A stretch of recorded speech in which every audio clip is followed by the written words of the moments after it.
Hello friends, તો આપણી tense એટલે કે કાળ શીખવાની સિરીઝમાં હવે આપણે એક કાળ લઈએ છીએ કે સિમ્પલ પાસ્ટ ટેન્સ એટલે કે સાદો ભૂતકાળ. સાદો ભૂતકાળ એટલે કે જે ક્રિયા બની ગઈ છે, જે ક્રિયા ભૂતકાળ થઈ ગઈ છે એ દર્શાવવા માટે સાદો ભૂતકાળ વાપરવામાં આવે છે. તો આ કાળની એક સ્પેશિયાલિટી ખાસિયત એ છે કે એમાં ક્રિયાપદ હોય એ ક્રિયાનું જે છે એ V2 એટલે કે ભૂતકાળનું રૂપ વાપરવામાં આવે છે. એક એક્ઝામ્પલ લઈએ તો કે મેં 3 પેન ગઈકાલે આપી. તો આપવું એટલે ગીવ, એનું જે પણ એમનું ભૂતકાળનું રૂપ જે છે ગેવ થશે, GAVE. તો આઈ ગેવ 3 પેન્સ યસ્ટરડે.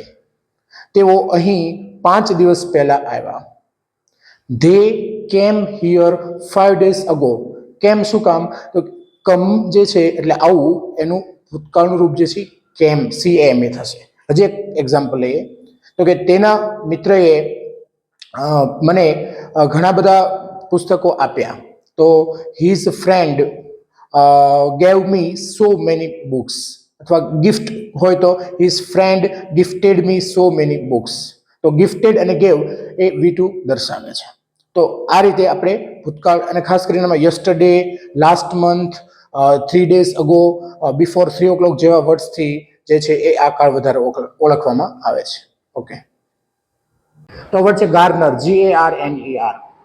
ગાર્નર એટલે સંગ્રહવું, સંગ્રહ કરવો. ખાસ કરીને અનાજ, કઠોળના સંદર્ભમાં વધારે ઉપયોગ થાય છે.